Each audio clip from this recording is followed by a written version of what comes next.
Bonjour, bienvenue sur la page Panavic Learning School. Nous allons commencer notre série de cours sur le droit. En commençant par une introduction générale au droit privé. Donc, notre premier thème concerne le droit de la famille. Alors, la famille, c'est un groupe de personnes qui sont unies par un lien qui les distingue des autres. Donc, dans l'organisation de la vie sociale, la famille, c'est un groupement fondamental. Il faut savoir que dans le droit romain, cette notion de famille, elle révélait une prédominance patriarcale, le pater familias. Donc, dans l'ancien droit, l'autorité du chef de famille est très importante, mais cette autorité, elle s'estompe avec la Révolution et donc la création du code civil, donc qui permet à la femme de demander le divorce et donc d'être à l'origine de la rupture, même si juridiquement, elle reste incapable et que le mariage reste la base de la famille. Donc, à l'époque industrielle, la famille, elle se réduit à ceux qui habitent sous le même toit. Donc, on va apparaître une augmentation des droits des enfants naturels. Donc, de toute façon, on reviendra plus tard au fil de ce chapitre sur la différence entre enfants naturels, enfants légitimes. Alors, aujourd'hui, la notion de la famille, elle est exclusivement celle de ceux qui habitent sous le même toit. Donc, on voit à ce moment-là une évolution dans les mentalités. On voit aussi au niveau institutionnel, par exemple pour l'INSEE, qui est l'Institut national de la statistique et des études économiques. Donc, j'ouvre une parenthèse. En fait, l'INSEE, pardon, c'est une agence donc, qui est chargée de collecter, de produire, d'analyser, de diffuser des informations sur l'économie et la société française. Donc, c'est elle qui est chargée de faire les statistiques, notamment à l'évolution de la société, de la population, etc. Donc, pour l'INSEE, il suffit qu'il y ait un parent et un enfant pour parler de famille. On voit donc se dessiner une égalité d'existence entre époux et une égalité d'existence entre enfants naturels et enfants légitimes. Donc, la famille n'est plus exclusivement fondée sur le mariage, car il y a plusieurs formes d'union et puis, donc, plusieurs formes de famille. On peut avoir des familles monoparentales, recomposées, etc.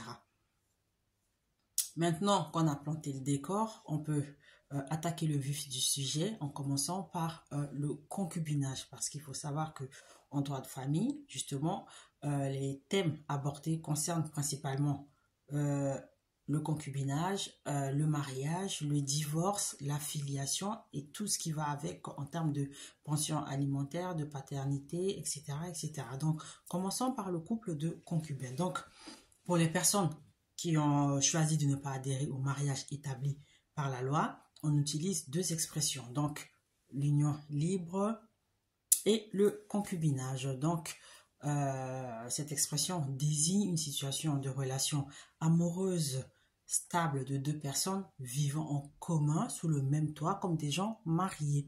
Donc, depuis la loi du 15 ou du 16, c'est selon la publication, la promulgation, du 16 novembre 1999, qui a organisé juridiquement le lien unissant deux personnes physiques qui désirent établir entre elles un projet commun de vie et donc s'assurer réciproquement une solidarité matérielle et juridique. Donc cela s'appelle le PACS. C'est donc le pacte civil de solidarité. Alors, on reviendra ultérieurement sur cette forme d'union, les conditions, ses caractéristiques, etc. Donc, selon l'article 515-8 du Code civil, donc, qui est ici, parce que de toute façon, hop, il est là, là.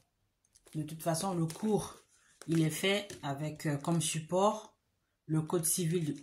Donc, selon les matières, les codes varient. Et là, précisément, on s'appuiera sur le Code civil. Donc, je disais, selon l'article 515-8 du Code civil, je cite, « Le concubinage est une union de fait caractérisée par une vie commune présentant un caractère de stabilité et de continuité entre deux personnes de sexe différent ou de même sexe qui vivent en couple. Donc, à partir de cette définition, on peut tirer des éléments constitutifs.